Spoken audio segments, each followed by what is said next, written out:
Hello friends, welcome to Erode அம்மாச்சி சமையல். இது நம்ம வீட்டு சமையல். இன்னைக்கு நம்ம பார்க்க போறது ஒரு சூப்பரான ஈரோடு ஸ்பெஷல் நாட்டுக்கோழி தண்ணி குழம்பும் வறுவலும் எப்படி பண்ணலாம்ன்றத பாப்போம். நம்மளோட சேனல்ல சப்ஸ்கிரைப் பண்ணாதவங்க சப்ஸ்கிரைப் பண்ணிக்கங்க. சமையல் குறிப்புகள்லாம் உடனே உங்களுக்கு வேணும்னு நினைச்சீங்கன்னா பக்கத்துல இருக்க பெல் பட்டனை அழுத்தி வச்சுக்கோங்க. அப்படியே Facebook, Instagram, ஷேர் சேட்டை ஃபாலோ பண்ண மறந்துடாதீங்க. இப்போ பாருங்க, இதுல நான் வந்து ஒரு 1.25 கிலோ அளவுக்கு வெடக்கோழி வாங்கிட்டு வந்து வச்சிருக்கேன். நல்லா சுத்தம் பண்ணி நல்லா கழுவி மஞ்சள்லாம் போட்டு கழுவி தான் நம்ம எடுத்து வச்சுருக்கோம். அரிசி கழுவுன தண்ணி தான். ஃபஸ்ட்டு தண்ணியை கீழே ஊற்றிடுங்க, ரெண்டாவது தண்ணியை நம்ம எடுத்து ஊற்றிக்கலாம். இது 1 லிட்டர் அளவுக்கு தண்ணியை ஊற்றிக்குங்க. அதாவது இந்த சிக்கன் நல்லா முழுகிற அளவுக்கு தண்ணி ஊற்றிக்குங்க. இந்த அளவுக்கு ஊற்றினா தான் நம்ம வந்து எல்லாம் வேகிறதுக்கு உங்களுக்கு கரெக்டாக இருக்கும். பாருங்கள், இப்போயே பாருங்கள், அந்த கொழுப்பு மாதிரி பாருங்கள், நல்ல எண்ணெய் மாதிரி நல்லா வருது பாருங்கள். இதெல்லாம் வந்து இந்த நாட்டுக்கோழி வெடக்கோழியில் உள்ள கொழுப்பு. இதெல்லாம் ரொம்ப உடம்புக்கு ரொம்ப நல்லது. இதில் ஒரு 1/2 ஸ்பூன் அளவுக்கு இஞ்சி பூண்டு பேஸ்ட் போட்டுக்கலாம். இதில் ஒரு இனுக்கு பச்சை கருவேப்பிலையே போட்டு வச்சிடலாம். கொஞ்சம் நல்லா வேகும் போது நல்லா வாசமாக இருக்கும். இதில் ஒரு 1/4 ஸ்பூனோட கம்மியாக மஞ்சள் தூள் போட்டுக்கலாம். இந்த கறி வேகும் போது இந்த கறிக்கு தேவையான அளவுக்கு உப்பு போட்டுடலாம். இதில் ஒரு பிஞ்ச் அளவுக்கு ஜீரகம் போடலாம். இதெல்லாம் போட்டு நல்லா வேக வைக்கலாம். இதை குக்கர் மூடி வச்சிடலாம். இது வந்து நல்லா ஒரு 3 விசில் வரட்டும். வந்ததுக்கப்புறம் ஸ்டவ் ஆஃப் பண்ணிடலாம். இப்போ மசால் ரெடி பண்ணிக்கலாம். இதில் 1 ஸ்பூன் அளவுக்கு சோம்பு எடுத்திருக்கேன், அதை போட்டுக்கலாம்.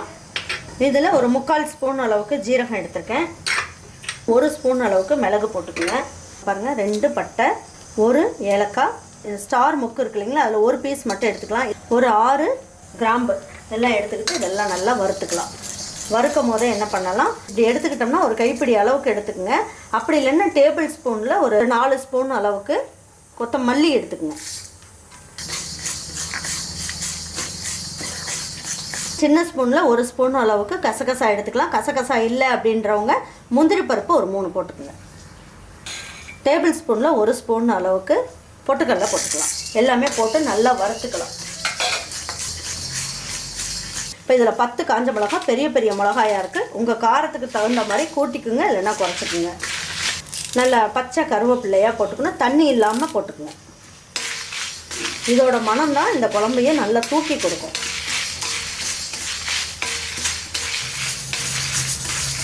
இது எல்லாமே நல்லா எண்ணெய் ஊற்றாமல் வெறும் சட்டியிலேயே வறுத்து எடுத்துக்கணும். நல்லா வறுத்தாச்சு. இதை எடுத்து ஒரு மிக்ஸி ஜாருக்கு மாற்றிக்கலாம். நல்லா ஆறட்டும். ஆறுனதுக்கப்புறம் நல்லா பவுட்ரு பண்ணி எடுத்து வச்சுக்கலாம். இப்போ இதில் 2 ஸ்பூன் அளவுக்கு எண்ணெய் ஊற்றிருக்கேன். 15 பூண்டு எடுத்து வச்சுருக்கேன், இதை போட்டுடலாம். அதாவது 2 இன்ச் அளவுக்கு இஞ்சி எடுத்துக்கணும். இப்போ இது வந்து இந்த மசாலா அரைக்கிறதுக்கு 1 இனுக்கு கருவேப்பிலை போட்டுக்கலாம், அப்போ வாசமாக இருக்கும். இதுலேயே ஒரு 3 முந்திரி பருப்பு போடலாம். இது வந்து ஆப்ஷனல் தான், இது கண்டிப்பாக அதை போடணுன்றது அவசியம் கிடையாது. இதில் ஒரு 200 கிராம் அளவுக்கு சின்ன வெங்காயம் உரித்து எடுத்து வச்சுருக்கேன், இதையும் போட்டுக்கலாம். இதிலே கொஞ்சம் மல்லி இலையும் போட்டுருவோம்.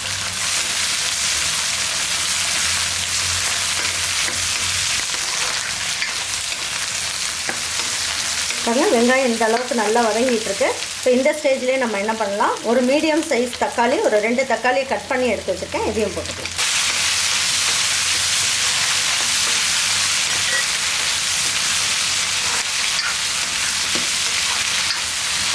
இப்போ பாருங்கள், இது எல்லாமே நல்லா வதங்கிடுச்சு. இப்போ நம்ம பொடி பண்ணி எடுத்து வச்சுருக்கோம் இல்லைங்களா, இந்த காஞ்ச மிளகாய் இதெல்லாமே நல்லா பொடி பண்ணியாச்சு. இந்த பவுடர்லேயே இதை எடுத்து போட்டு அரைச்சாலும் பரவாயில்ல. அப்படி இல்லைன்னா இந்த பவுட்ரு இதில் கொட்டிட்டு ஒரு வதக்கி அதுக்கப்புறம் நீங்கள் அரைச்சாலும் பரவாயில்ல. ரெண்டுமே நல்லா தான் இருக்கும்.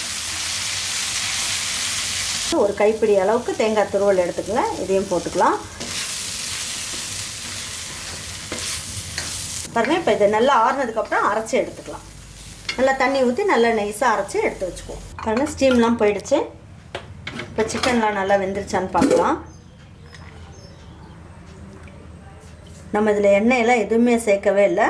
இந்த நாட்டுக்கோழியில் நிறைய கொழுப்பு இருக்கும் உங்களுக்கு. இது வந்து நல்ல கொழுப்பு தான் உங்களுக்கு உடம்புக்கு. கறி வந்து பாருங்கள், இந்த அளவுக்கு நல்லா சாஃப்டாக வெந்துருச்சு. இப்போ இதை வறுவலுக்கு கொஞ்சம் எடுத்து வச்சுக்கலாம். இந்த அளவுக்கு வறுவலுக்கு எடுத்து வச்சுக்கலாம். அதனால் இது ஒரு கப்பில் எடுத்து வச்சுக்குவோம். இப்போ மீதி இருக்க மசாலா எல்லாமே இதில் ஊற்றிடலாம்.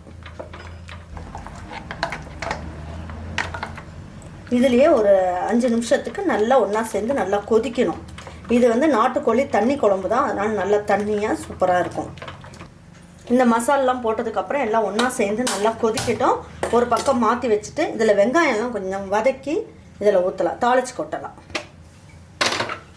பாருங்கள், இதில் 1 ஸ்பூன் அளவுக்கு நல்லெண்ணெய் ஊற்றிக்கலாம். உங்களுக்கு கடுகு போட்டு தாளிக்கிறது பிடிக்காது அப்படின்னா பட்டை கிராம்பு இதெல்லாம் போட்டு நீங்கள் தாளிச்சிக்கணும். ஒரு 1/4 ஸ்பூன் அளவுக்கு கடுகு போட்டுக்கலாம். ஒரு பிஞ்ச் அளவுக்கு ஜீரகம் போட்டுக்கலாம். ஒரு இனுக்கு கருவேப்பிலை போட்டுக்கலாம். இப்போ 2 காஞ்ச மிளகாய் எடுத்துக்கலாம். உள்ளே இருக்க விதையெல்லாம் எடுத்துகிட்டு அதையும் போட்டுக்கலாம். இப்போ இதில் ஒரு கைப்பிடி அளவுக்கு சின்ன வெங்காயம் போட்டுக்கலாம். இதை நல்லா வதக்கிடுங்க. இதே ஒரு பிஞ்ச் அளவுக்கு மட்டும் மஞ்சள் தூள் போடுங்க, கொஞ்சமாக போட்டுக்கலாம்.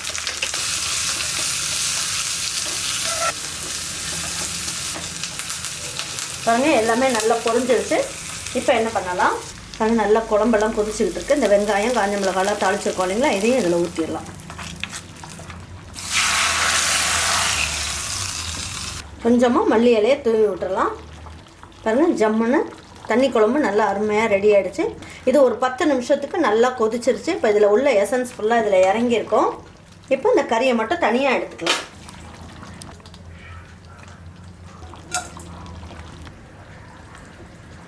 பாருங்கள், இப்போ வந்து இந்த நாட்டுக்கோழியில் சூப்பரான ஒரு தண்ணி குழம்பு ரெடி பண்ணிட்டோம்.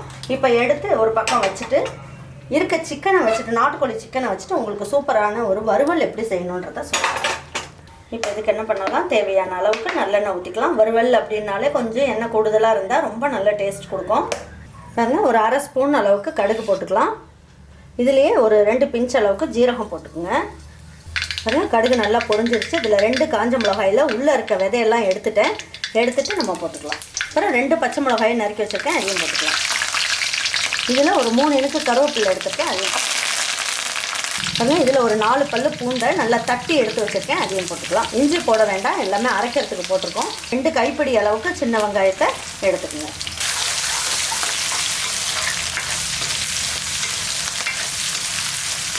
இதிலே கொஞ்சமாக மல்லி இலையும் போட்டுடலாம்.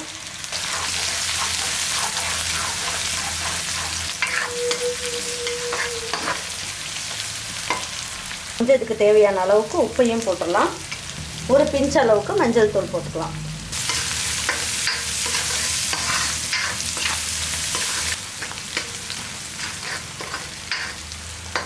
பாருங்க, இந்த அளவுக்கு வெந்துருச்சு. இப்போ என்ன பண்ணலாம், நம்ம வேக வச்சு எடுத்து வச்சுருக்கோம் இல்லைங்களா, இந்த நாட்டுக்கோழியுமே இதில் போட்டுக்கலாம். தண்ணி இல்லாமல் போட்டுக்குங்க.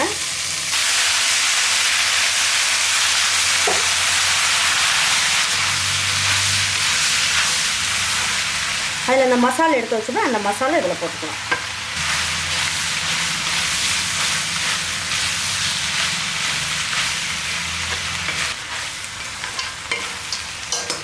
இந்த மசால் எல்லாம், அதாவது இந்த சிக்கன் மசால் வெங்காயம் இதெல்லாம் ஒன்றா சேர்ந்து வேகிறதுக்காக நம்ம என்ன பண்ணலாம், இந்த குழம்புலையே ஒரு 2 கரண்டி எடுத்து அதில் ஊற்றிக்கலாம்.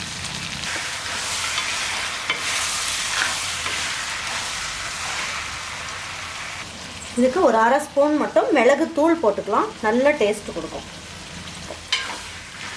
இதில் வாயில் போட்டு பாருங்கள், உங்களுக்கு உப்பெல்லாம் கரெக்டாக இருக்கான்னு. பத்தலை அப்படின்னா கொஞ்சமாக போட்டுக்குங்க. இது ஒரு தட்டு வச்சு மூடி வச்சிடலாம். 1 நிமிஷத்துக்கு எல்லாம் ஒன்றா சேர்ந்து வேகலாம். பாருங்கள், இப்போ இந்த சிக்கன் வந்து ரெடி ஆகிடுச்சான்னு பார்க்கலாம். பாருங்கள், எண்ணெயெல்லாம் கசிஞ்சு சூப்பராக அருமையாக வந்துருச்சு. நல்லா சூப்பரான அருமையான ஒரு கிரேவி, நாட்டுக்கோழி கிரேவி ரெடி பண்ணியாச்சு. இப்போ இதை எடுத்து வச்சு பரிமாறிக்கலாம். பாருங்கள், கொஞ்சமாக இலையில் உப்பு வச்சிடலாம். முட்டையும் ஈரலும் போட்டு நல்ல ஒரு வறுவல் ஒன்று பண்ணியிருக்கோம். நாட்டுக்கோழி கிரேவி ஒன்று செஞ்சுருக்கோம்.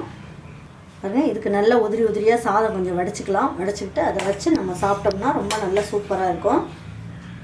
நடுவில் கொஞ்சம் அப்படியே பள்ளம் பறிச்சுக்குங்க. பறிச்சுட்டு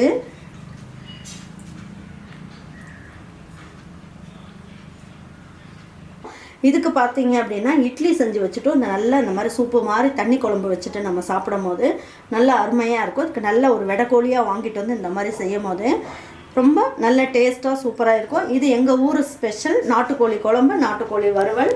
இது ஈரல் இதெல்லாம் எடுத்து நல்ல ஒரு ஃப்ரை ஒன்று செஞ்சுருக்கோம். இதுவும் நல்ல டேஸ்ட்டாக சூப்பராக இருக்கும். இதே மாதிரி ஒரு குழம்பும் கிரேவியும் உங்கள் வீட்டில் இருக்கவங்க எல்லாருக்குமே செஞ்சு கொடுங்க. செஞ்சு கொடுத்துட்டு அவங்களுக்குலாம் பிடிச்சிருக்கு அப்படின்னு சொன்னாங்கன்னா லைக் பண்ணுங்கள், ஷேர் பண்ணுங்கள், சப்ஸ்கிரைப் பண்ணுங்கள், மறந்துடாமல் கமெண்ட்ஸ் பண்ணுங்கள். தேங்க்யூ ஃபார் வாட்சிங் ஈரோடு அம்மாச்சி சமையல். தேங்க்யூ.